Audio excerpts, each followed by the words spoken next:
everybody, welcome to another episode of What You Doing podcast, the interview podcast where I talk to amazing people about the cool projects that they're working on.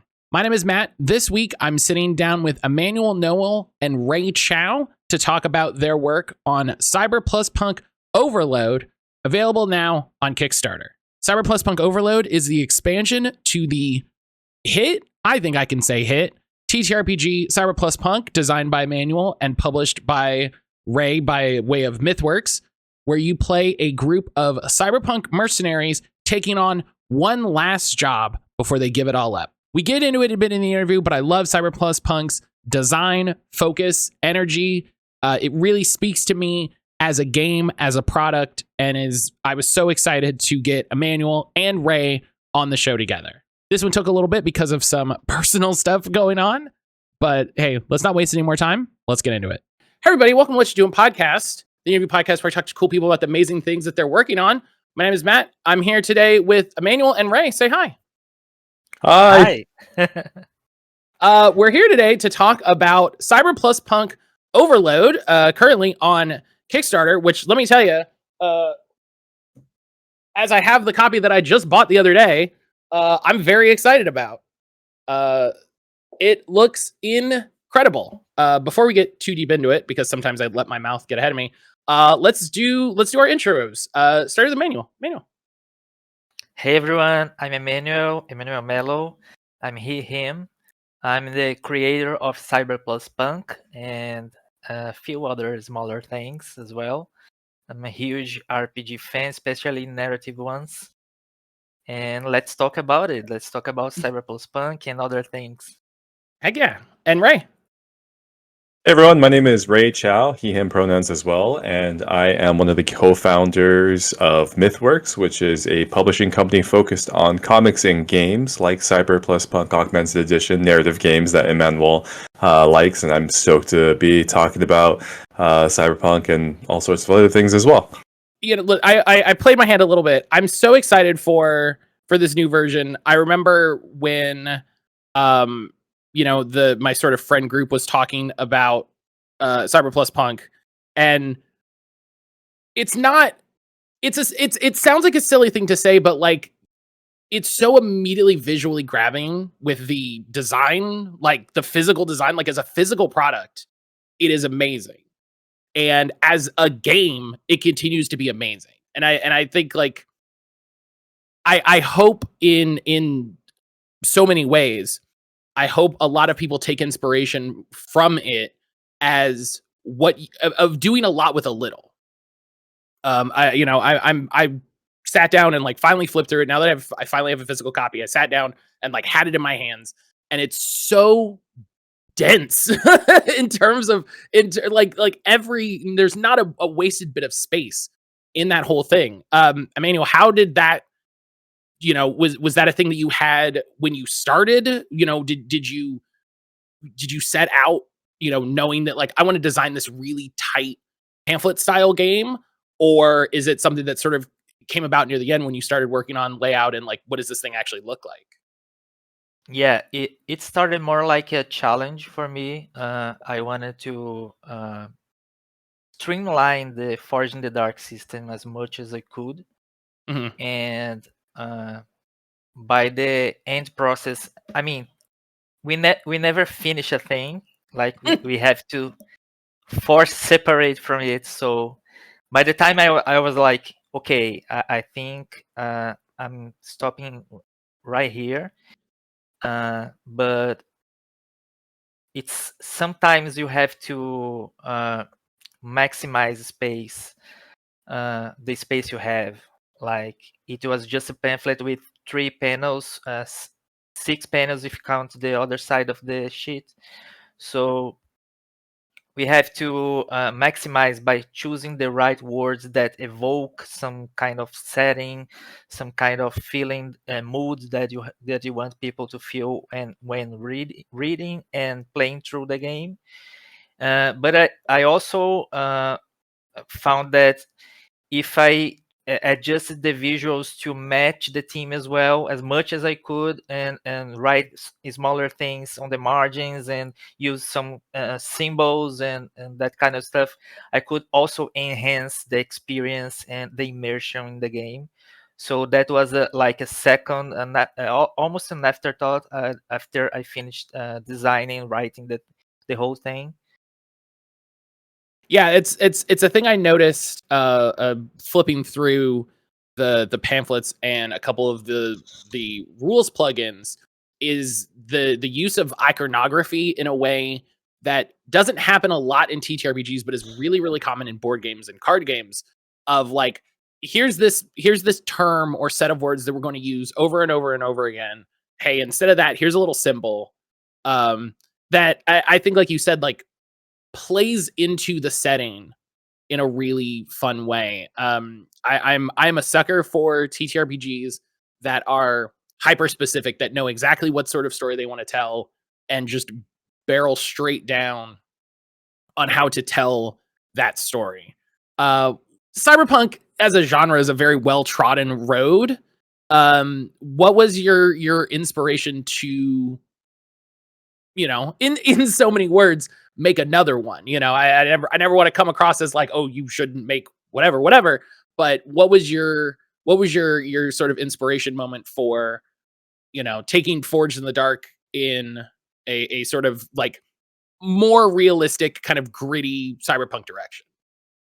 Yeah, I had a group of friends. We were trying smaller systems, and one day one of these friends asked me to run a cyberpunk themed game, uh, whatever the system I was going to choose. So I figured like, but I don't want to play cyberpunk. I want to play Blades in the Dark. How can I do this? And then I was like, of course I will try to find some Blades in the Dark hack with cyberpunk team. And there was one called Hack the Planet, and I read through, and it's a very good game, but still we are playing like smaller games, and I felt like we wouldn't have the time to explain the gist of it in just one session. So I spent like 2 weeks trying to trim down the core of the Forge in the Dark roles and action roles and that kind of stuff, just to play that one session. And it ended up we had a blast with it, and I was like, okay, I'm going to develop more and try to blow this to a more a small bigger system. Like, I was just trying to get into the pamphlet making. The RPG pamphlets were much more a thing. There was a surge, especially here in Brazil, and I was trying to get something out, and I saw that as an opportunity. And also, I really like cyberpunk as a setting, as a genre. So it was like a pleasure to dive deep into the setting for this. So I wasn't caring much about if I was making just another one cyberpunk game. I was caring about just uh, expanding on that home game we had, that one night that we had so much fun.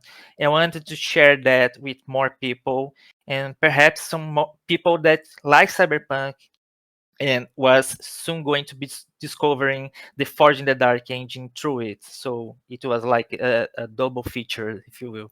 Mm-hmm. Yeah, and I think you've brought some interesting stuff to it. I was reading through the Weird plugin, which, for people who don't know, for Cyber Plus Punk, there is no sort of Shadowrun, goblinization magic stuff as an inherent assumption for the setting.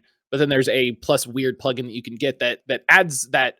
And I appreciated the way that you went through and recapped, and I think a pretty clean and straightforward way, like how it works, how you want it to work in this game, and kind of hitting some of the big notes. Because I found in the past that people love playing Shadowrun in any system other than Shadowrun.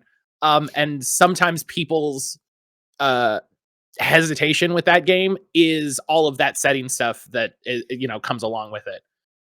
So I was happy to see that represented as like in an additive way. A lot like I think you're adding psionics in with the new Kickstarter. Yeah. During the campaign, we are having this new pamphlet called Psychotronics that it adds psionics and some psionic gear and drawbacks and consequence, that kind of stuff. Yeah, I love that sort of modular additive design, because I love being the guy at the table, when you're making characters and talk about stuff that's like, all right, guys, look, I was on Reddit and I found a weird PDF, right? Okay, I love being that guy that's like, all right, well, everybody, we got to add a whole new rules thing because I want to be weird about it. Yeah, I'm almost like that as well. One of these days, I was like to my GM, I was like asking, how about if would you accept as a D&D race or ancestry? Would you accept a mimic? Because I really want to play a mimic. Everybody has that urge one day where it's just like, no, I want to be weird with it right now. Is everybody cool? Can we all be cool real quick? And it's great. I love it. And the fun of like lighter rule systems is making calls like that, making shifts like that is a lot easier, for sort of everybody on the table. Shifting gears a little bit, because I don't want Ray to be sitting there all by himself. From a production side, Ray, I have to imagine a pamphlet, not even just a pamphlet set has to be incredibly complex in terms of logistics and all of this. What was I don't want to say what was the risk, but how did you feel about CBR+PNK like at the start of it? Yeah, so to answer your question first, we'll kind of go bit by bit here. So actually, it's a lot simpler than you would imagine, especially when you have someone on Emanoel, on your team designing everything. The manufacturing component of the game is easier in many ways than other types of RPGs, which are traditionally books. At least in the sense that it's from a cost standpoint, it is actually cheaper to manufacture pamphlets than it is to manufacture a full, 100, 200, 300 page per saddle stitch book. The difficulty lies in the design of the product, and luckily, Emanoel is an amazing product designer. He is the type of designer who not only designs the game rules, but is like an auteur in many ways. So is literally making cardboard mock-ups with his knives at home to show the manufacturer and to take videos and say, this is exactly what we would like to do. Please tell us if you can do this and how much it would be. So from that standpoint, the difficult work is all done by Emanoel, like 100% done by Emanoel. So he makes it very, very easy. To go further than that, some of the really fun things that we do in CBR+PNK is we have a really, really elaborate spot gloss and spot UV layers. Sometimes we use it for just being able to make it dry erase compatible. For instance, if you make it spot gloss, that instantly makes something dry erase compatible, which is something I did not know before doing the project. But Emanoel and the rest of the artists on the team, they use it to enhance a lot of the visuals in really cool and fun and interesting ways. If you open up like the box and go through the cover art, especially of some of the pamphlets, you'll notice that there's a really, really cool layer and all of that. So from a production standpoint, it's actually not too bad. It's actually in a lot of ways a cheaper product to manufacture than books, and therefore, from a business standpoint, makes it a better product in many ways than doing it as a book. And to kind of answer, I guess, or get into the broader question of how I got involved or what I thought about CBR+PNK. I saw it fairly early on, and I was pretty blown away from it. I think I was like on day 1 or day 2 of when it was released on itch, and I bought it and I downloaded the original version right away. And at the time, I was very deeply involved in there's three things going on in my life at the time. Number one, I was super heavily involved in the Forge in the Dark community, especially in the Blades Discord. And I was designing a bunch of games and getting into the discourse of designing games and just trying to wrap my mind around Blades in the Dark. And Forge in the Dark is a system which is an incredibly complex clockwork system of rules. Number two, I was obsessed with Cyberpunk 2077 at the time, and I played a lot of that game, and was in love with the game and the story of that game. So I had Cyberpunk on my mind, and I think this was like 2020 or shortly afterwards. So like Black Lives Matter was going on, like all of this stuff that we're seeing like echoing now. Especially I live in Los Angeles, so like a lot of that stuff was like front and center, and just sort of like the nature of our like cyberpunk like reality basically. And number three, because it was locked down, I was missing going to festivals and parties a lot, and which is a big part of my life. So I was like thinking about that aspect of my life that was missing. And so Emmanuel came out with Cyberpunk, and I think I had a weekly playtest group with a bunch of Forge in the Dark designers in there. One of which is Michael Elliott, is actually one of the contributors to this project for Overload. And we had a rotating GM system, and much like Emmanuel had his group where they would try various small systems, we would try various systems too. We started off playing everyone's games, and once we cycled through all of our games, then we were play other systems. So I brought Cyberpunk Augmented to the table, and I wrote a module for it called Wonderland, which was a rave-based scenario. And I ran it for them. It was really fun. I felt really inspired to do that. I thought it was a really good scenario, one of the best scenarios that I've written. And I found out later that like I guess it was the first like scenario that someone had written for Cyberpunk, which is pretty cool. And I had posted about it on the Blades Discord, so that was kind of a cool moment. So I was just a big early fan and player in Cyberpunk Augmented, and later when I began publishing RPGs, I naturally thought, I was like, well, Cyberpunk was really cool. Let's see if Emmanuel has any plans to turn that into a physical product. So DM'd him and got that conversation going, and that's how I got involved in the project.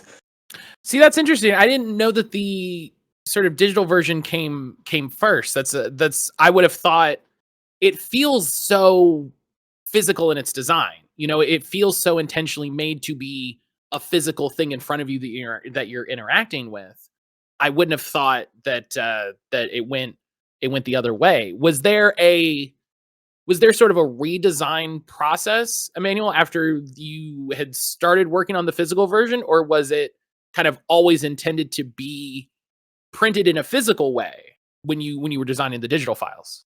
Yeah, when I was doing the digital files, the first version, I was thinking about how would people would print this at home, not just use it on their tablets or phones, but print at home to use as a physical thing. So it was much easier to translate that to the augmented version by Mythworks. But also we did some changes, like we added some panels, we reworked some of the graphics, we did some covers by Emanoel Melo, a very talented artist, and there was some redesign, graphical speaking, but also I always, when I'm doing anything, I'm always thinking about the physical product, because I really like the physicality of things. I really like to touch and feel and use all the graphic enhancements that we can. Like if this cover needs an UV layer to make that coating shiny, or some different kind of paper, the paper texture really matters to me. All of these things, I'm always thinking about this when I design anything. So when Ray presented me the opportunity to work with Mythworks to bring this to print in a pamphlet format, I already had some ideas, and I showed him a few pictures that I've collected from the internet, like, what about something like this or that? It was really fun, a really fun process. I love that. I love the story. Like, I don't know if this is common knowledge. I didn't know this. I just love I love the story of like you designing this game and Ray finding it and loving it, and then like later after doing Mythworks, like here, you know what I'm gonna do? You know what I gotta go back. I gotta and like help this game that I loved. And I think that's such a great like a thing I talk about. It comes up every episode. I'm sure people are sick of hearing about it. Is the effort that I think is so important for people who are fans of things to take to boost it, to help it find new people, to find new eyes, to find new people involved. And I love that like that's why this product exists. Is Ray found a thing that he loved, and then he had the opportunity to to bring it to market, bring it to new people, get new people excited about it, and then now we have this, and then here we are talking about even the second Kickstarter. That's awesome. I love that. The second Kickstarter is happened just because of that. Because when we had the augmented version, the print going out to people to their homes, and finally people getting to that, we launched a CBR+PNK Jam, and on itch.io, which if you don't know, it's a website where we publish digital versions of the games, and sometimes we do these jams to for people to engage with the community as a community, to bring some new materials, hacks, etc. So we opened that jam, and there was so much cool material coming out, and we did that a second time the year later, and we collect all this for Overload, and the ones we think that stand out. We collect this and bring this sometimes first time authors to this new package with their own pamphlets, their own vision for CBR+PNK. That you got ahead of me. I was gonna say, it was like, what was kind of the idea for this new Kickstarter? So that's perfect. Yeah. Is there anything that you've seen in these jams that you've had a moment like as the person who designed it? I'm always curious about this. Like, was there anything that somebody wrote that you're like, damn, I should have thought of that? Like that's good. Stuff you almost like want to add. I mean, I guess you are adding it into the quote unquote core product because you're publishing it under the name, right? But have you seen anything that you're like, I wish I'd thought of that? That's good. Every pamphlet we are publishing now for Overload has something that we are sure we will add a lot to the whole game. But one guy did something that I could never ever imagine, and it was Leonardo Azevedo, who was on the first box with Mona Rise Megalopolis. He did something with these two new pamphlets, Basilisk and Son of a Glitch, which are adding a layer of digital files to the players to solve some mysteries that are going on with in their pamphlet, in the story of the pamphlet, the adventure he written.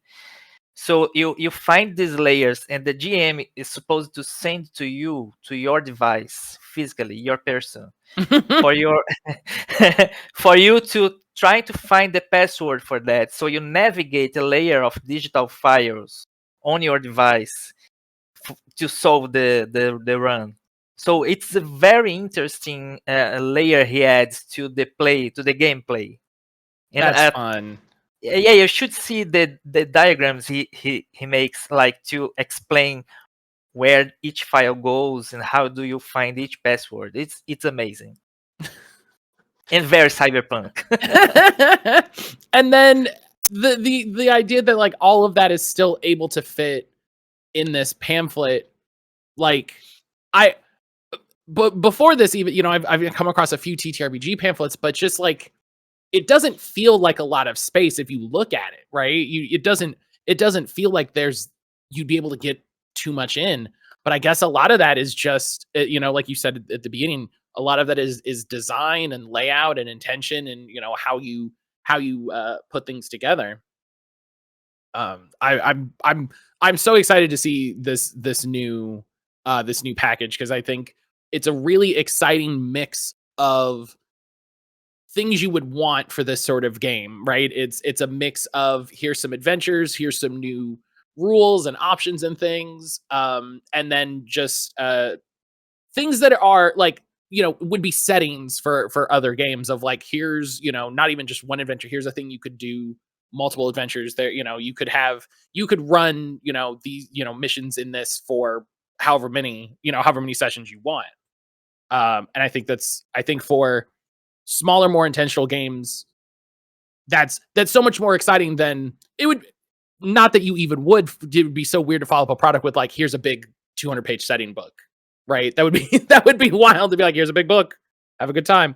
But it feels, it's so exciting to keep that theme of, here's like, here, what are we doing tonight? Here we go. I got it. I got this one little pamphlet. That's all we need.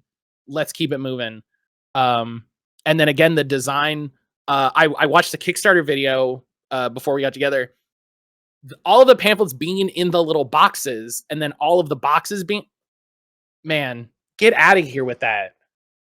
Get out of here. What were you excited to do something new with the physical product, or was this a manufacturing concern? Like what brought you to say it's going to be different? How did it come into little boxes? I think Ray wants to talk about that. So yeah. There's one line in the Kickstarter that's quite important, which is design not finalized, which is important because there are this relates to your earlier question too. So in the process, I actually just got quotes back from various manufacturers today about overload and the manufacturing. So one of the things that we did not realize, or we kind of anticipated, but we didn't anticipate the full impact, is doing things in 3 boxes actually is one small box is the same price as one big box from a manufacturing standpoint, at least when you go from, like a thin 1/4-inch box to a inch box. It's about the same price versus 1 versus 3. So we found out today, just about a couple hours before we started this call, that that having 3 boxes means that we'd pay essentially almost 3 times the price for the product, because the box is the most expensive component in the entire Cyberpunk package. So we may have to go back to the drawing board when it comes to the 3 small boxes ideas. So we're thinking now, Emmanuel brainstormed up, maybe we'll do have 1 box but with 3 different sleeves in there.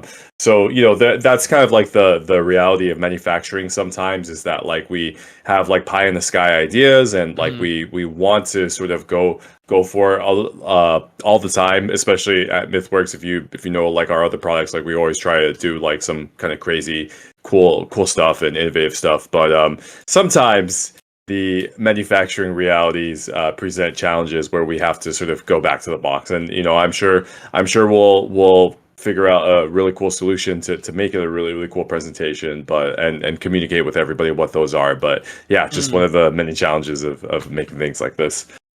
Right. And specifically the struggle of needing to the fun, not even just balance, but triangle balance of trying to make a cool product that's also affordable and also catches people's eyes on Kickstarter, and that weird triple balance. There's no perfect, it's just where can you find it? I love part of what I love about this show is getting to talk to people involved in the manufacturing process, involved in the background and the creation stuff, because I feel like there's so much of the process that people A, don't talk about, B, don't think about, or C, don't know until they actually get into it and are part of it and involved. When I was talking with Andy from Pandy, and he was talking about sort of the early days of Kickstarter, the big surge where so many people oversold, so many people overpromised, and all of this. And I think I want to say that there were probably not a lot of people that set out to scam people, right? Just my hope is that. I think what happened is a lot of people got really excited, like you said, Ray, had really big pie in the sky ideas, and then got the money and then went and spoke to somebody involved in manufacturing and were like, well, we have to deliver what we promised, and didn't realize that it was going to cost, X much more or so much more or whatever. And then just, did what they could instead of saying, hey, this is what we want to do. We'll see if we can afford it and we'll work towards it. Gosh, yeah.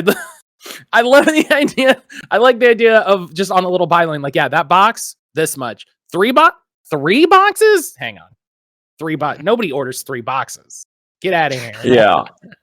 I think, and this is a bit of a tangent, but I think what's really interesting about crowdfunding and where it's at in 2025 is crowdfunding has been a concept now or something that's been around for about 17 years, I think. Kickstarter launched in 2008. And when Kickstarter launched as a brand new platform, people were so excited about what it was and the possibilities of these creative projects, and there definitely has been an evolution in crowdfunding, just like there's an evolution with every sort of platform, especially digital platforms that we see. And for me, sort of doing what I do and just like being part of that history and observing it intimately, it's so fascinating to see how this space has evolved. I would say, like, in let's say like 2011, 2012, right? Like every time when the platform launches, there's so much opportunity because people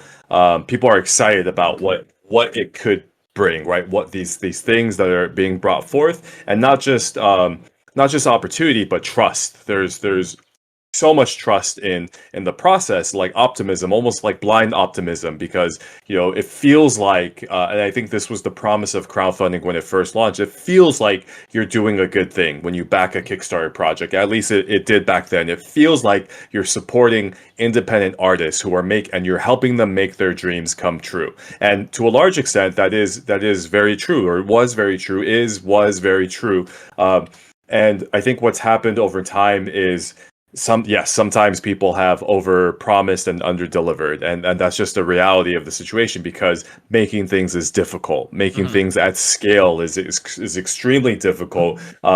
Combining really where Kickstarter lies is where the art meets the business side of things, and fundamentally these things are constantly opposed to one another, right? Like we're constantly having to balance what those things are, and I think a whole generation of creators learned that lesson the hard way, myself included, and those who continue to do it, a lot of times, especially in the game space, what you see is those creators evolve into companies, right? And like, oh, now we have this wherewithal, we know how to do these things, but even then it becomes it is still very perilous. Like there's news about like Cool Mini or Not, right, and how they're just selling off brands right now, and it's just like, oh, they're probably like a little bit overextended and need to really tighten up or whatever. But still, like the opportunity exists, and it especially existed early on.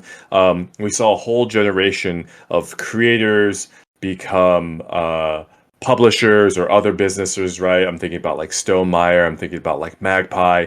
And once that happens, though, more and more people flock to that platform. But as more and more people flock to that platform and more people have experience backing Kickstarters, some of that optimism, some of that like, oh, we're doing a good thing, kind of goes away.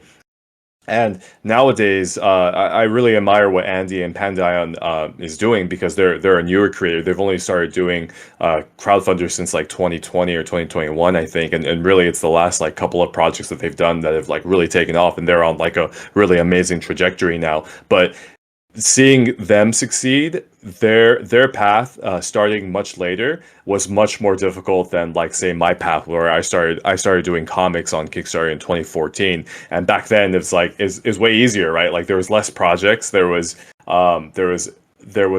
the expectations were lower because people still had some of that optimism, and it was easier to sort of ride that wave. Whereas these days, because it's been around for 17 years, it's like, well, first of all, there's like so many platforms to choose from, right? If you're launching a board game project in 2025, do you go with Kickstarter? Do you go with GameFound? Do you go with BackerKit? Do you like, there's what are the pros and cons? I just had a creator ask me, like, what do you think are the differences between Kickstarter and BackerKit, since you're on both? And I told them, honestly, like, I need to get back to you on that, because that is a constantly changing conversation. Like, it is impossible to say, like, every 3 months that changes, right? But not only that, it's like, once you do pick a platform, the expectations for you as a creator, because all of these companies have like professionalized the Stonemeyers, the Magpies of the world, and I'll throw ourselves into there as well, where we've sort of like professionalized and we have processes and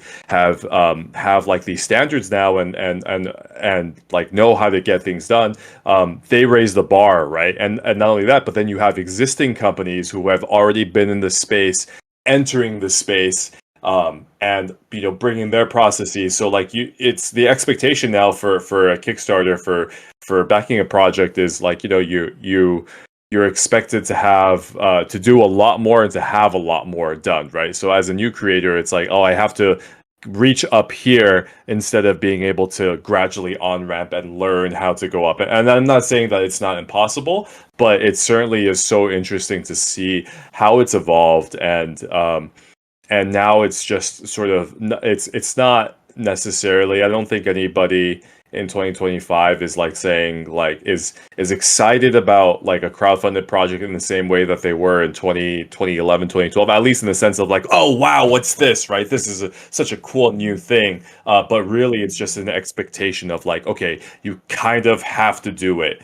If you're serious about like board games or RPGs. And I know there's a couple of projects that don't, but the reality is, and I know because I've had these conversations with other publishers, distributors, or whatever, is that if you're not doing a crowdfunder, you're leaving a huge chunk of your overall potential like on the table, like just flat out, right? And so unless you have like a major backing, unless you're with like Asmodee or something like that, it's like, why you're just simply cutting off a huge part of what you could be doing if you don't go on crowdfunders. I know that was like totally not here or there, but yeah. No, that's fine. That gets to a thing I've thought about over the last couple of years with Kickstarter. Exactly like you said, becoming less of a, ooh, what's this new thing? Exciting way to discover new things, and almost feeling like the default in a lot of ways. Is a thing I've thought about over the last couple of years. Of it almost feels, exactly like you said, if you're launching specific types of products, kind of almost regardless of what you're doing, you need to have a crowdfunder, because it's so much of, obviously you have to do a lot of your own work, but being able to get that like Kickstarter projects we love. And like, that at least to me, who's, as I say a lot, like, I'm not a professional in the industry. I have no like professional insight. It feels so much like it's a lot of built-in marketing. It's a lot of built-in eyes on your project, regardless of, it's one of those things of, if 1% of people that see your project back it, getting everything you do to get everyone, as many people to see it as you can, building into that ecosystem, becoming a part of that, getting on these emailing lists, getting on these, these people who, it feels like there's a lot of people who use Kickstarter who are just like, what are the new projects? And just go through and, and find new stuff and back it just because like, oh, that seems cool, I'll get it. And so, yeah, I've wondered for a little bit if you're launching a book or a TTRPG or a comic or, smaller project. Do people do music on Kickstarter? Probably. I don't know. I've literally never looked, but I feel like it, unless you are, like you said, like Asmodee, you're a company that has these manufacturers and the money and backing built in, you just have to. So that's good to hear confirmed. I like when I have a thought that I don't express to anybody, and then someone who is smart and has a lot of experience is like, has the same thought. I'm like, oh, I was right. Cool. So for Overload, for the new Kickstarter, you talked about, running the game jams and all of that. Was the Kickstarter, hey, we have so many amazing people that we want to work with. Let's, bring all that together and make a product and make something exciting? Was that hey, we want to make another product eventually, and you realized you had this glut of talent, and you put one and two together? Like, what was kind of the chain of thought for how we got to here? Yeah, a bit of both. It's something that the fan base has been asking for a long time. Like, we'll always have people come up, be like, "Hey, do you guys have more scenarios? How come you don't have more stuff?" And we always point it online. It's like, well, you can get like a lot of stuff online if you go on itch. We have these game jams. There's all these one-off scenarios, and people would be like, "Well, why don't you sell them? Why aren't you making more of them?" And it kind of made sense to us because we had so much material, so many pamphlets, and just the nature of the game, because it is a one-shot thing. Like, personally, when I run it, I love just being able to have a scenario on one pamphlet, right? Like, that's so ideal for me, and as someone who runs a lot of like scenarios and less so like kind of come up with original stuff, but like adapt stuff, GM, like that's just sort of the material I want. So I think it was a combination of that, being asked by fans a lot when we in person at cons, and having these game jams and these wonderful scenarios that were really cool, and stuff that we wouldn't necessarily think of ourselves, led to kind of the decision to make the expansion set, and to try to work with all of these designers, and to bring it out into the world a little bit more. What do you feel like as as both a creative and like the manufacturer, like a creator and quote unquote a company? What do you feel like when somebody comes to you at a convention and something like that and is like, why don't you have more product to sell? Yeah, I mean, it's a good problem to have, I suppose, because it means that they really dig what you're doing, and there's an expectation there that you should have more of it. Yeah, it's a bit of I think the best way to take it is as a compliment, as just like, okay, like, people like our stuff and want more of it, and we should try to make more of it in as timely a manner as we can.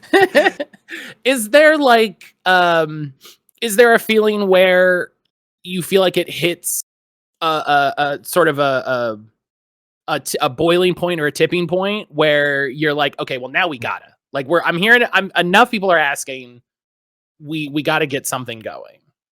Or is it you kind of always are working in the background of trying to put an idea for the next thing together? Well, okay, so creatively, when Emmanuel put together those jams, every time he put one of those jams up, it was like, okay, well, now we definitely got to do a scenario, basically, right? Or try to do it. So a lot of the material, in Overload included. So I wrote Wonderland, that rave scenario that I was talking about earlier. Emmanuel decided to lay that out and design it for the first game jam, which was really like an honor from him to do it. It was like quite the compliment. And then my partner Vince, the co-founder at Mythworks, he put together Tremont Plaza for that jam. And then for the second jam, or maybe it was the first jam, but I wanted to do another scenario, so I came up with another scenario called Dark City, which is like kind of a Running Man scenario, right? And because like I just wanted to participate, wanted to make sure to support the jam, and also because I have like a lot of ideas for cyberpunk stuff, so we did that one. And then for the second jam, my partner did Netscape, which is kind of like a Matrix plugin. It adds a lot of cool things that you could do with like virtual reality, augmented reality, and stuff like that. So really, like, a lot of it is coming from like almost a selfish creator point of view. It's like, well, we kind of want to see like our stuff out there and published as well. But yeah, I don't know. Like, we definitely, the jams helped with like having lots of content. Emmanuel, any insights into this question? Yeah, once I get into the mindset, you can't just not have ideas, right? You just keep piling up those weird notes and those small ideas, and eventually they build into something more poppable, more usable on the table. And I feel like one of the things good about that I feel good about working creatively and working on new quote unquote products is work with people that I admire. So when Ray said that he wanted to me to lay out, he wants someone to lay out Wonderland for the first gem. I was like, let me do it, because it was the first run made by someone else for Cyberpunk. So I had to get that into like the full vision. And also when we're talking about doing a new box set, I was like, immediately imagine a lot of names coming to my head, and of people I want to work with for writing new modules, or those already made for the jams, or new illustrators for these covers. So it's very cool to be able to do this, just to have these ideas coming together and making something new. It's one of the best feelings of being in this creative circle, is to have these ideas clashing in a good way, just merging into something new. It's very cool. Did you have any sort of input or design like goals for the people that you're working with for this? Was it just, hey, I want you to write a scenario for this, have at it, do whatever you want? Or did you have kind of not, I guess, like a shopping list, right? Did you say like, okay, we want to have one thing that focuses on this, has this sort of theme, has this sort of thing? Or did you just say, hey, these are the people I want to work with, they can write whatever the hell they want, let's get it together?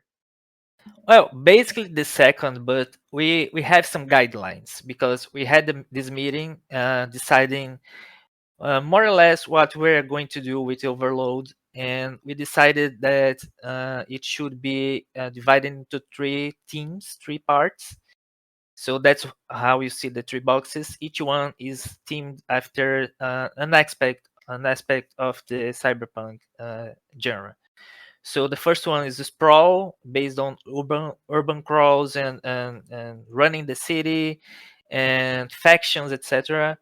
And the other is tech, which is obviously the one of the main things about cyberpunk, the technology, the cyberware.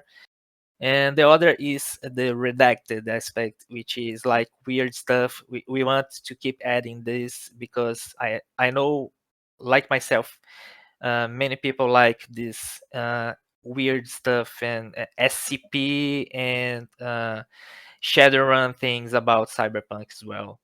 So we had these 3 teams, and when we invited these designers, we had some things that are more or less full and others lacking a little. So we suggested them to work with that. It was not like an obligation or something, but gladly they found a way to manage their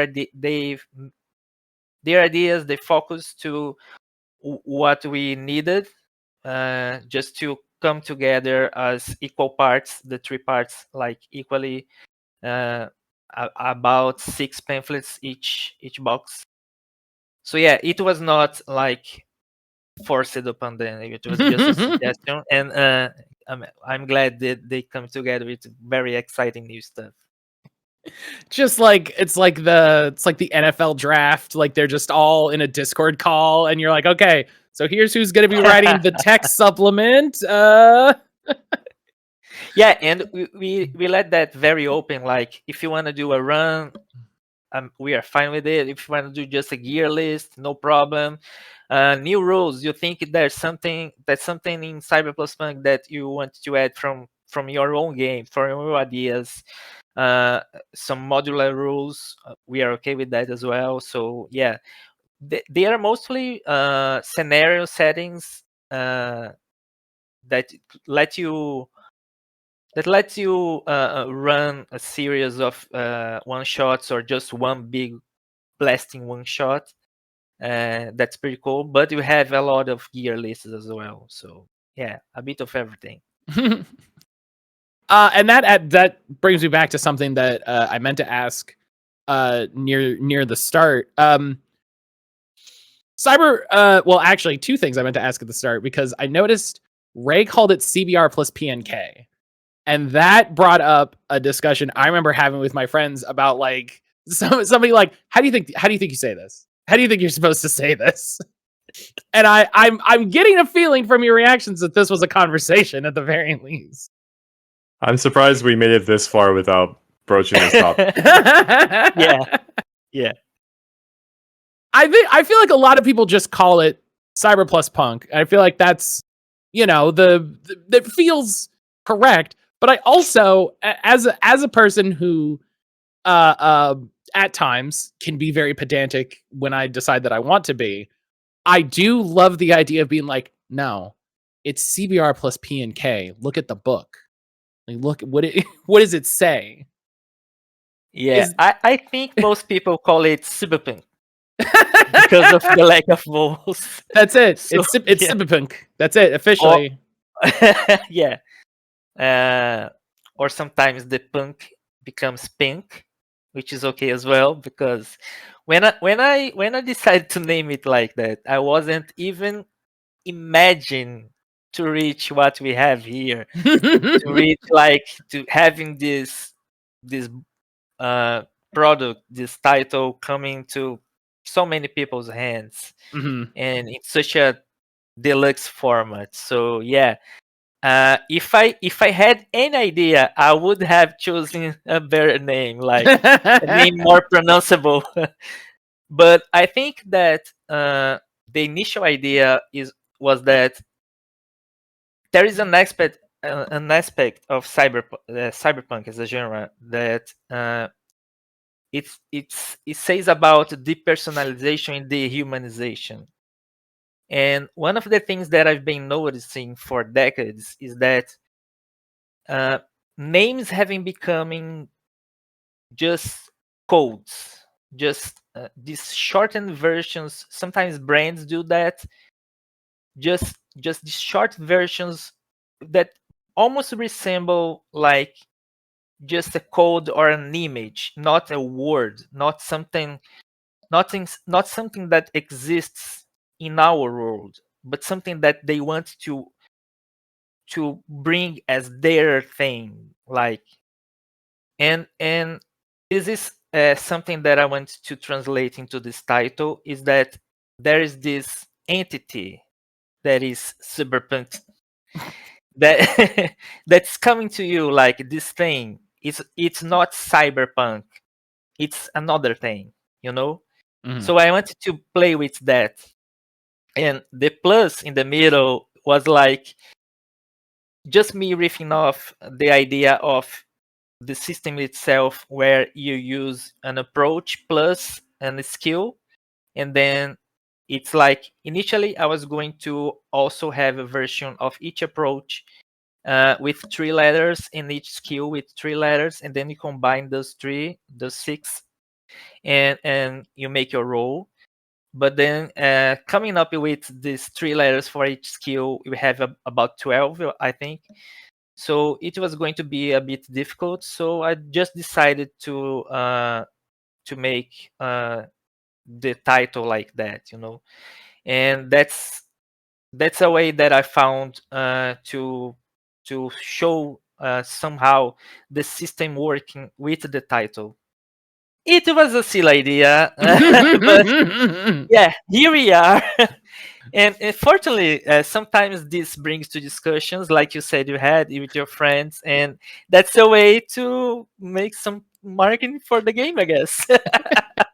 That's really it's a really organic conversation builder, right? Is like you see it on the shelf and you're like, wow, look at this thing, and it's like, how do you think you say that?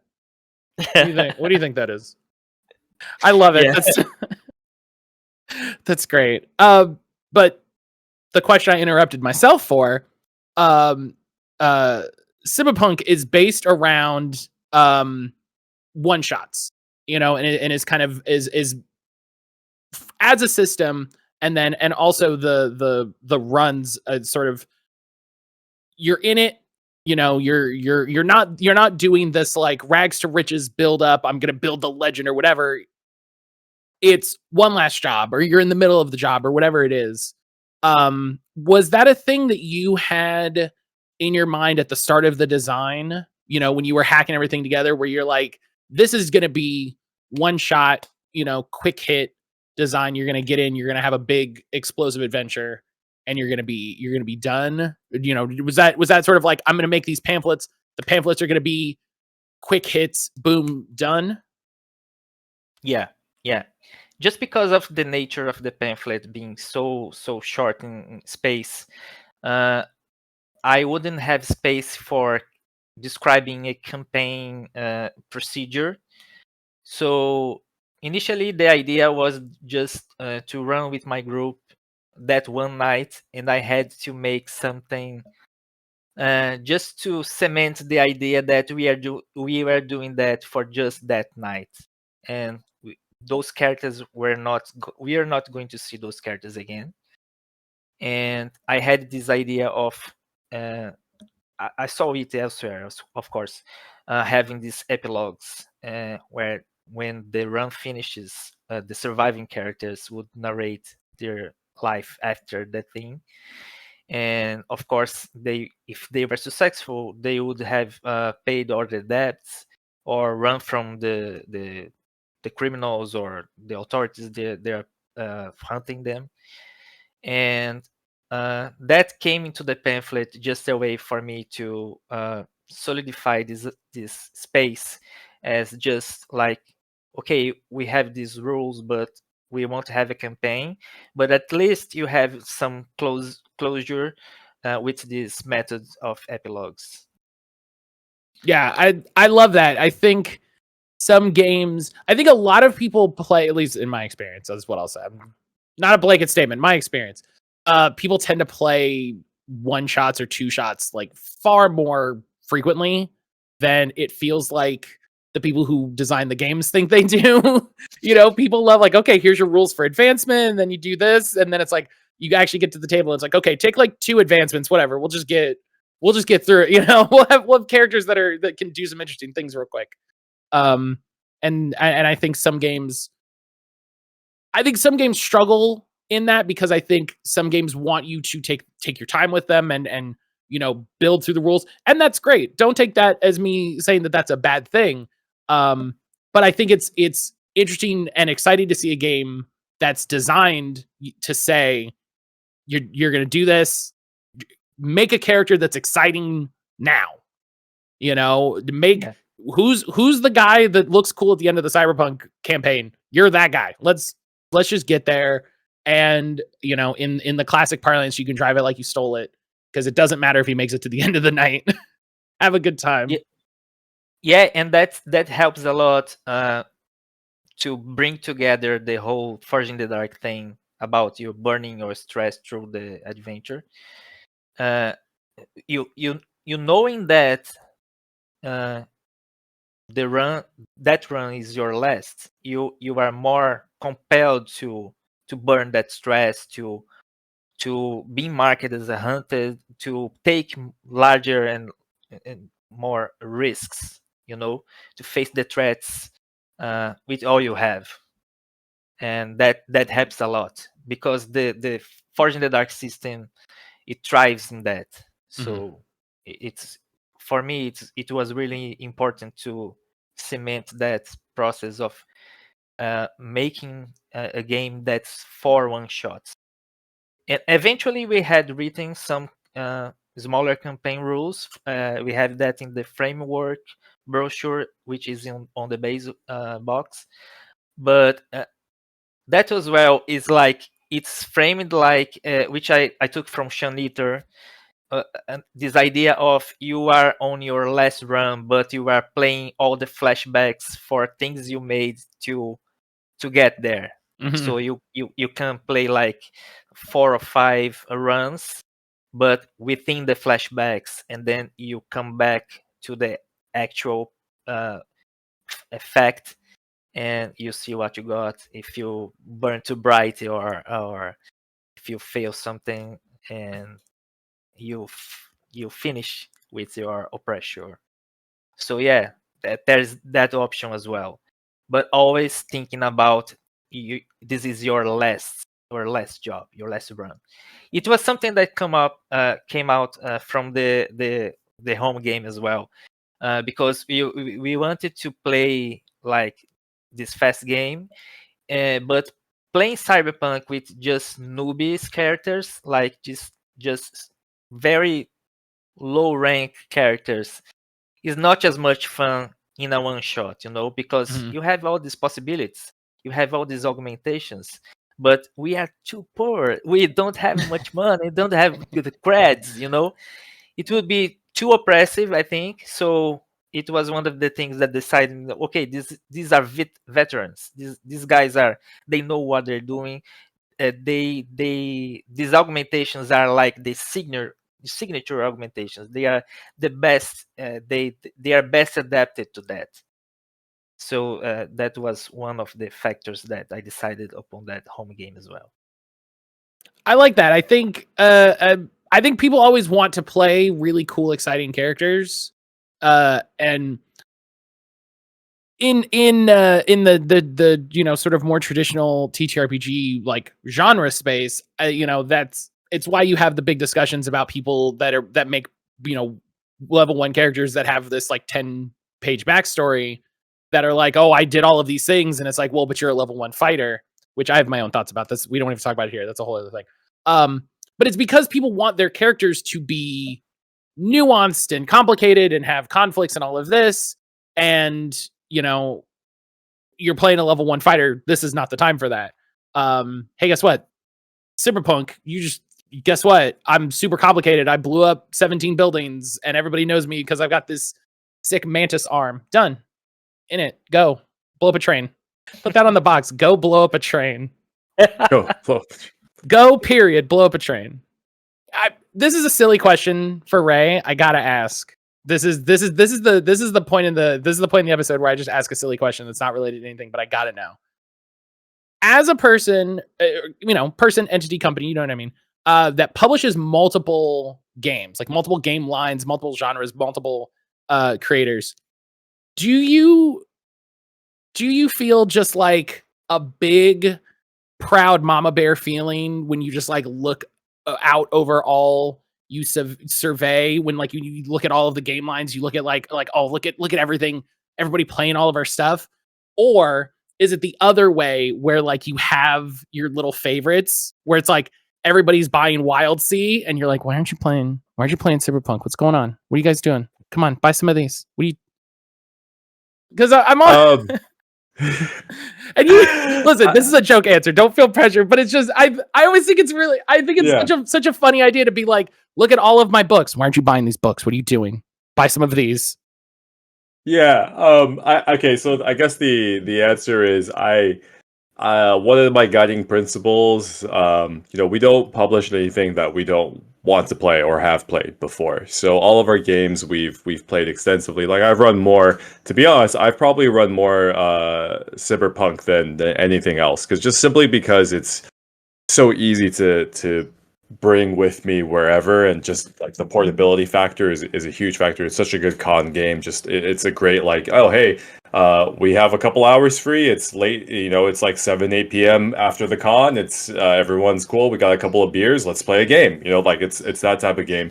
That's amazing. But like so far all of our games have had like a common kind of DNA lineage, and that's like not necessarily by design. It's not like I'm saying, oh, I'm only going to publish certain types of game, but it comes from that, like, okay, well, I want to publish games that I want to play. And I come out from this specific kind of design school, which is kind of the Forge in the Dark community. And so, like, I have connected and played many of these designers' games. I know the mechanics intimately. I feel like I understand the design aspects comfortably. I can give input and understand, like, whether or not it's like good or I like it or whatnot.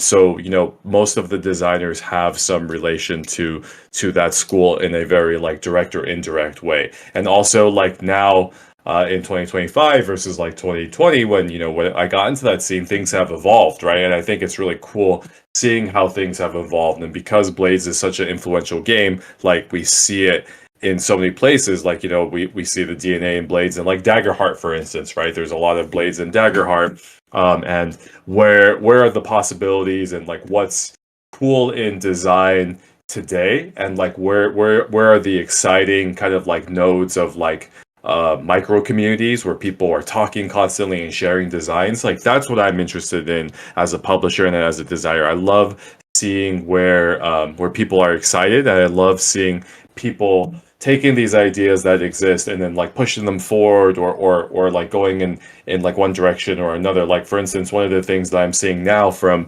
the Blades designers, or kind of that school, is like a lot of the newer designs don't even have dice rolls. Like a lot of it is taking the idea of like the devil's bargain that exists in Blades, and like using that as like almost the resolution system entirely, where it's all like almost like a Polaris style negotiation between like the GMs and the players, where like, well, you can succeed, but it's going to cost you or whatever, right? And like kind of layering on complexity that way, but having it interact in an almost like if-then statement kind of way, which I find really, really fascinating. So yes, I'm very proud of all of the games that we publish. I try to, like, one of my goals too is like I want to like connect everybody more. So like I try to connect like the designers with each other more, and not just across like the actual like people on the box, but like say layout artists and like cover artists and like people who have various specialties. Like I'm always trying to like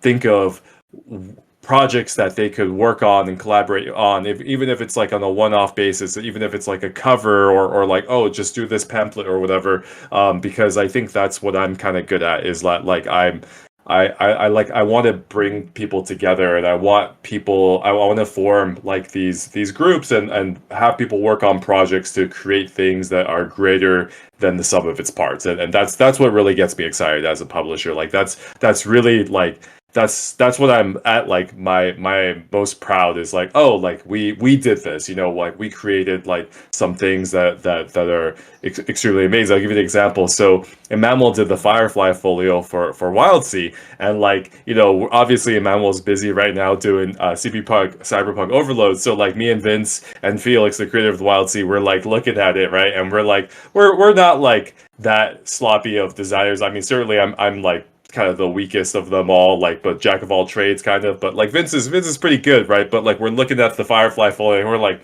damn, this is really good. Damn, this is gonna be real hard to like replicate, But like that's what kind of gets me jazzed. Is like seeing people recognizing their talents, and trying to like platform them a little bit. Like somebody that I'm really excited to work with on this project and on future projects is there's a designer called Jack Panic Dungeon Club, who I think has some like really freaking cool designs that he's done in the past, and I'm really excited to see like where he can take this pamphlet format and like put his like kind of 2 cents and his design sensibilities on it. So yeah, that's like what excites me. Like definitely like a proud like kind of mama bear moment across like all of the designs, and grabbing people that I like play games with, that I've talked like game design with, that like I follow on TikTok, that like like the more I do this, and the more that I guess I be like my role evolves in Mythworks and like what we do, it's like half the time I'm just like networking these days. I just network more and more. Like I like take meetings, and then I make social media, and then and then I send emails and stuff like that. So but that's cool, and I think that's kind of interesting. So that's kind of what I try and do, and then I also try to like give my 2 cents, but I try to have like a very like a Zen or like Taoist philosophy about it. Like, gosh, okay, this is like a deep cut, but did you ever read Animorphs back in the day? Absolutely. Okay, did you ever read the Elemis Chronicles? No, that's the spinoff, right? Yeah. So they had a series of like spin-offs for specific characters, right? It was like, okay, we're gonna do longer books that go into the backstory of these specific characters, and the Elemist is like the godlike character in Animorphs, right? He's like the force of good, basically, like this highly involved like being that is like helping the Animorphs for some mysterious reason, and like the Elemist Chronicles goes into the backstory of this character, and turns out when this character was like a teenager and hadn't like ascended yet and become like godlike, he played a game where it's a game of evolution. So essentially it's like Spore or Civilization, and the goal of the game is to have as small of an impact as possible to like butterfly effect to create like the strongest civilization, right? So like you would do like one small change, and like your opponent would do like a similar change or whatever, and then they would eventually like clash the civilizations. But like the way they like got a high score in the game was by having like the smallest impact, right? Like by doing like the littlest thing and watching it cascade down. And that's kind of what I think of like as my job sometimes, is like when I give like feedback or whatever, like I'm trying as hard as I can not to like, be dictatorial or directorial about things, or be like, oh, you should do this or whatever. I'm just trying to like have as small of a impact as possible that hopefully like cascades and inspires is kind of like my goal when I like talk to people. Yeah, I get that. You want them to do what they're doing, but you want to like help guide them in the proper direction. You want to help just sort of shape it more than hey, here's what you got to do. Yeah, exactly. So not sure if that answered the question, but no, I made a really silly question, and then you gave like a really good, like heartfelt, detailed answer, and that's great because I made a goof, and then you yeah, I made a goofy question about like do you feel like your games fight, and you were like here's my philosophy as a publisher. Here's the way a novel I read as a young child has influenced my viewpoint. And I'm like, damn. By the way, that novel was Animorphs. Yeah, and by the way, it was Animorphs. Animorphs is good. People, listen, it's 2025. If you haven't read Animorphs, read Animorphs. It's good. Good stuff, man. It's good Kay stuff. Applegate is out here. She's real. She knows what's up. Shout out to Everworld. Did you ever read Everworld? No. Her other series? Okay, so get this, right? So the Elements had that bit about like the cascading evolution. The Everworld is about a world of gods, right? And there's an alien god that's eating all the other gods, and these kids get transported. These teenagers get transported into this world. But the key differential, like one of the lines in there, is that the difference between a god and a human is that when you become immortal, you become stuck in your ways. You never change. You're the paradigm of whatever it is, right? And that's always stuck with me. Like all these years later, I'm like, oh, that's such a cool way of defining it. It's like a god is just always like, they're always going to act like, Aphrodite is always going to act like Aphrodite. Zeus is always going to act like Zeus, right? And I'm like, oh, that's such a cool way to think about it. I was looking at that. I'm going to write that down. I always come out of these interviews with like 3 or 4 things just scribbled in the bottom of my notebook of like look into this, read this book, whatever.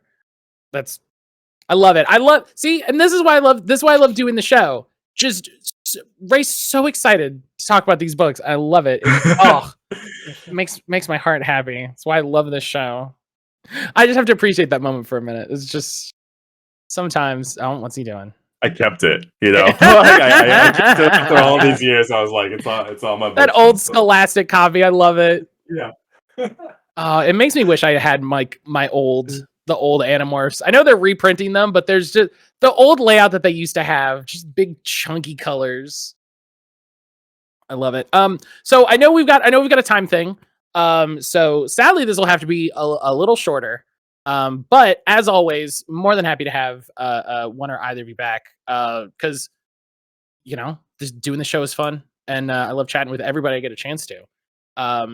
Let's dive into homework. So for people who don't know, homework is a little bit of a chance for the guest to talk about stuff they're excited about, put more things in front of you, more things that they want to shine a line on, more things that they want to say, hey, here's a cool thing you should check out, in the same way that the podcast is me saying, here's a cool thing that you should check out. So, Emmanuel, why don't we start with you? You can talk about what you're excited about. Yeah. First thing, watch Andor, guys.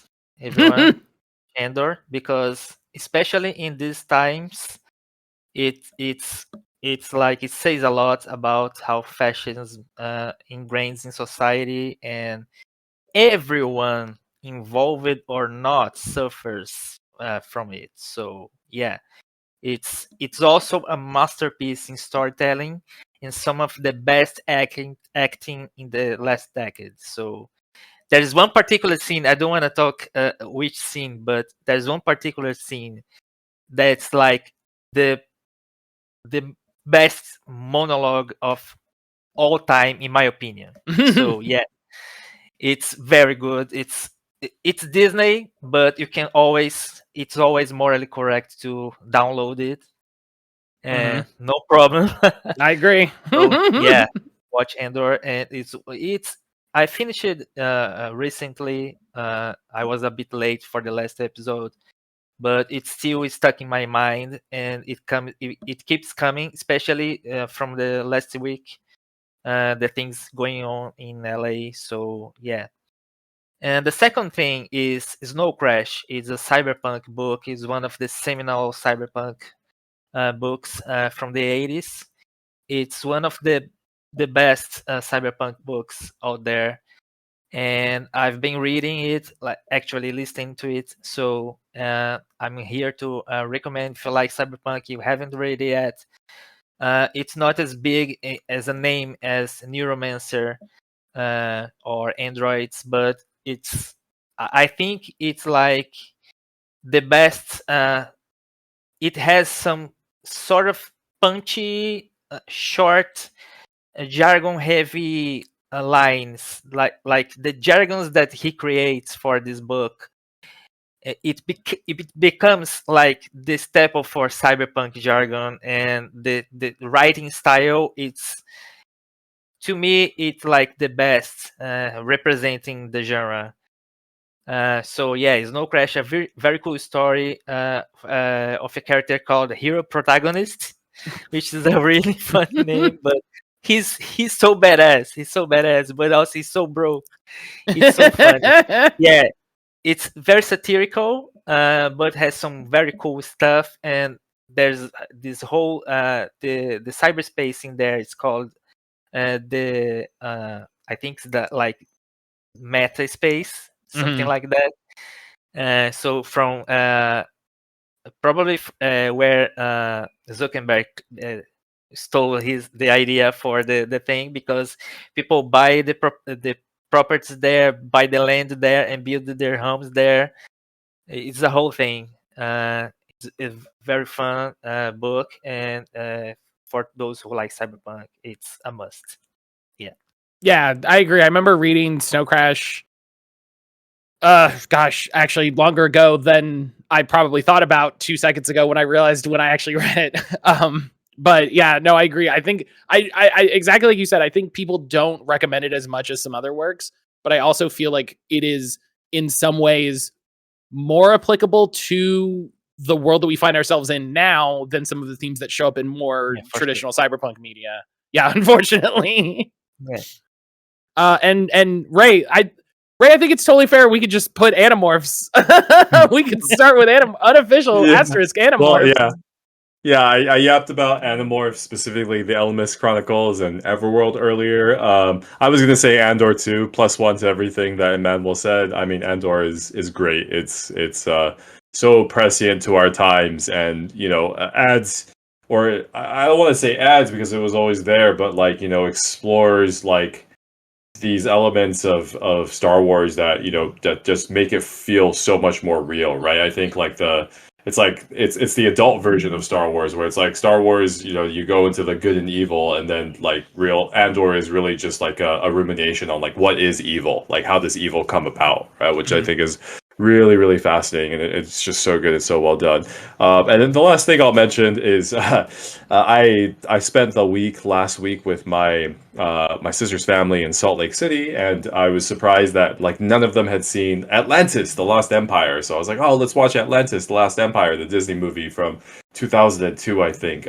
And while watching it, I was like I was kind of shocked to realize like how much of like Mythworks stuff is in like that one movie. I'm like, oh, like I guess this is where I got a lot of the ideas from Glow from like subconsciously, and like I guess like Felix really loves Atlantis too, because dang, this movie is hecka Wild Sea coded, or Wild Sea is hecka Atlantis coded, I should say. Right, the other way.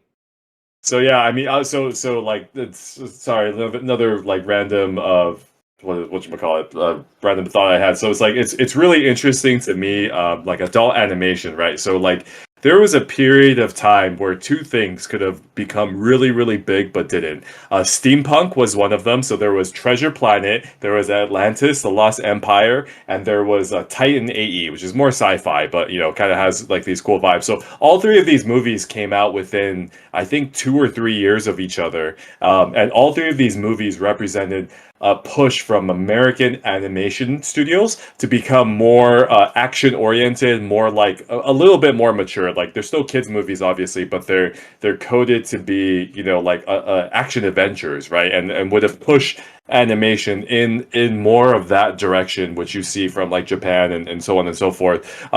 And you know, there was major money behind these movies. These are all like $100 million plus budgets, and they all failed.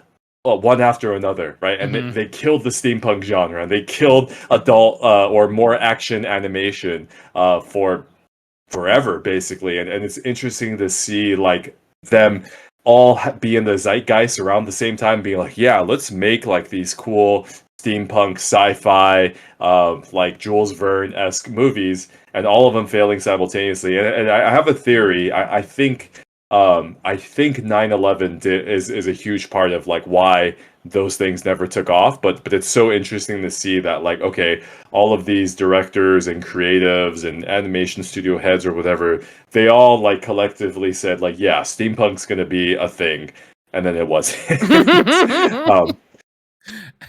I like your thought, and I agree.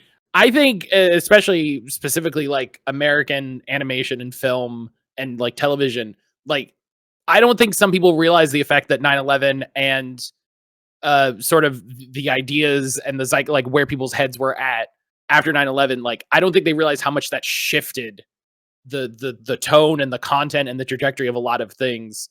You know, I'm sure some people do, but I think a lot of people just haven't kind of examined where we were when that happened, like in terms of media, and then just the kind of like big jagged push that came out after that. And God, Titan AE was really good. Not enough. I feel like Titan AE is one of those things that comes up every so often on Tumblr that people go like, "Oh, Titan AE was really good," and it's like, yeah, it is. It was. Everyone should watch it. Yeah, and nobody watched it at the time.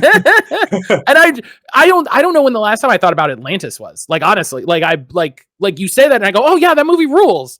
I don't know when the last time I like actually thought about it. My sister's family, they're huge Disney fanatics, right? Like every time they visit LA, they go. Like I only go to Disneyland when my sister's family is in town, but they come every 2 years or so, and so I go very often. And they're such Disney facts. I was so surprised. Like none of them had seen it. I was like, I thought you guys watched all the Disney movies. How did you not? How did this one like? How did you miss this? Yeah, I love that. That's great. More, yeah. Gosh, I'm thinking about like that specific era of animation and stuff. Like, God, it could have been something. You're absolutely got me. I'm gonna go on a rabbit hole of like searching and watching stuff on YouTube now. Dang it, Ray! Come on, I gotta do some work this afternoon. You've ruined it.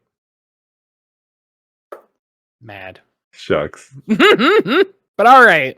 That would be I'm getting ahead of myself. That's not the podcast. Now we're to the final question. This is why you wrap up a little early, because you know you've got a final question to do. So this is the 3 question. This is the question neither of you knew was coming. So at the end of the first episode, I asked my guest, the Amazing Star, what her top 3 guests to be on the podcast would be. And ever since then, I've asked every guest the top 3 something that we come out. I just come up with it over the course of the podcast. When we've had 2 guests before, I've trimmed it down and say each of you only have 2, or you can collectively decide on 3, however you want to do it. Because asking each of you to do 3 is a pretty big endeavor. I want to have the same. I want to have. Okay, here's what we'll do. Collectively, come up with 3. Who are this is a fun, interesting question based on stuff that we've talked about. Who are the top 3 people in the entire TTRPG industry, right? At any point, who are the top 3 people you would love to have work on a cyberpunk pamphlet?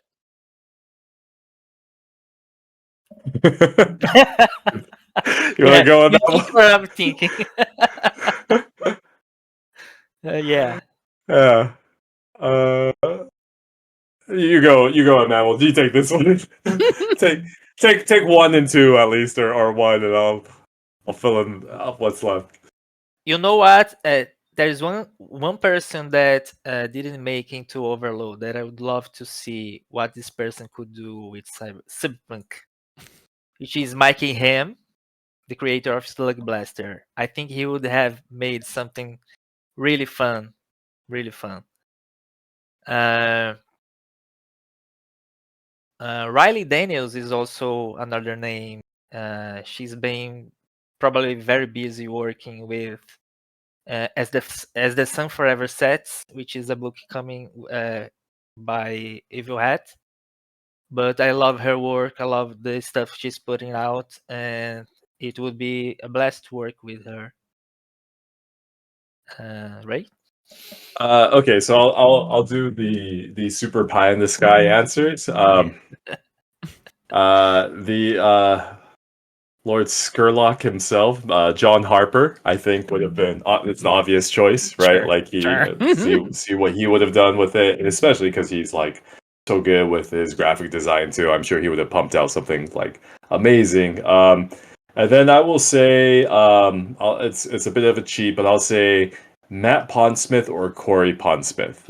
It would have been really, really cool to see what the OG Maximum Mike would have done with Cyberpunk. And I know Corey bought a copy of CBR+PNK. And I'm not saying that means that Talsorian endorses what we're doing it anyway. But Corey did buy a copy. Yeah, but Corey did buy a copy. I know he has one, so yeah. You gotta foot in the door. We can figure it out. Yeah. Shout out to our Talsorian in general. I mean, they make awesome stuff, and Corey's a real sweetheart. No, I love that. I'm always curious with especially when people have stuff that they've designed that people are already contributing to, and all of this. It's just like who's that person that you could just cherry pick? Like you just have you've got that magic ticket that is like, no, they will say yes. Who do you pick? And yeah, gosh, having Mikey do, that would be really good. I don't know if that would have been in my top 5 guesses, but that would be fantastic. Gosh, it'd be such a different vibe too. It would be. Yeah, for sure. He had a great thread. Did you see his thread recently on the Slug Blaster AP? He had such a great thread talking about how and it's in the same way that doing this podcast like always answers questions that I've had that just never had the chance to talk to the right people about. He talks about how he feels, people misunderstand Slug Blaster because he views it as a grounded game that's also sometimes silly. And he finds that people approach it the other way where it's silly and sometimes grounded. And like he almost like talks it through in the thread in a way that I think is so interesting and vulnerable to see from a creative. Like I always am so excited to see creative people talk through their process, talk through their thoughts, talk through their feelings about their own work, especially in a sort of a public setting like that, and kind of let people into their thought process for that. So yeah, big shout outs to Mikey. Mikey's great. Slug Blaster is amazing. Yeah, what I always say about like Slug Blaster and Mikey is that like Mikey, Slug Blaster is in my personal opinion, I think from that generation of like Forged in the Dark games, which is the greatest generation, obviously, is the most like well designed. Like he put that system through its paces, man. Like, and he tested every single thing and got rid of everything that he didn't need to, and derived on this like simplicity of this elegance and simplicity that you don't see very often, especially for hacks of that stuff, but just in games in general. And I think it's interesting to hear him say that, or that being his take, because like it kind of reflects Mikey as a whole, because like outwardly he's kind of like, like just big lovable dad at this point, but like lovable dad who at some point was like a degenerate and like, skater / like punk rock, like, band member and whatnot. But like, and that's kind of how he like presents himself, but actually he can be like really deep. He is really deep with his philosophy, his design and all that stuff. It's just like, it's just behind this like neon, like pink aesthetic exterior that people are just like, oh yeah, get slime, bro. It was such a fun thing to like stumble on and see people talking about and see him sharing thoughts. And I think it's great. I think it is exciting when, as a fan of someone's creative work, you have the ability to experience more of like them as a person. And it was exciting. Cool. But that is officially the end of the podcast. Everything we talk about will be in the show notes. CBR+PNK Overload on Kickstarter now. Hopefully by the time you hear this, I mean, hopefully very, very soon, but also hopefully by the time you hear this, it will have met its goal and we'll start smashing those stretch goals.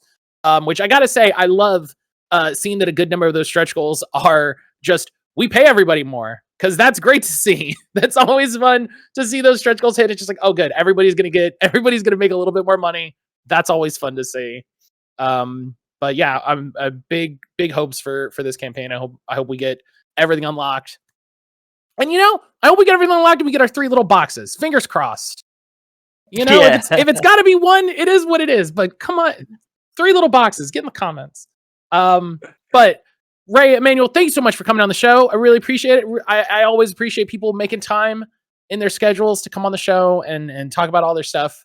As I always say, I have a great time doing the podcast. I have a great time sitting down and chatting with folks, and I hope people had a good time listening. But yeah, everything will be linked in the show notes. Go to Mythworks, buy Mythworks stuff. Go buy Wildsea. I meant to ask Ray about Wildsea more. I didn't. It's great. You should buy it. It's a cool book. It's full of great stuff. Go buy it. Stop giving fucking Wizards of the Coast your money. Go buy Wildsea. God damn it. But that's going to be the rest of it. Again, thank you so much. Go ahead. Say bye, everybody. Bye, everybody. Bye.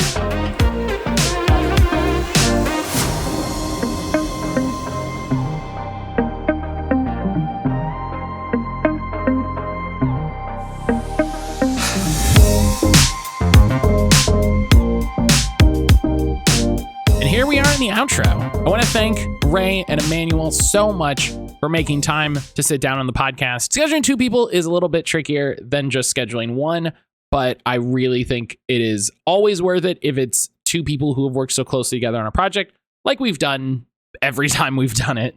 CBR+PNK Overload is live on Kickstarter for another 2 weeks.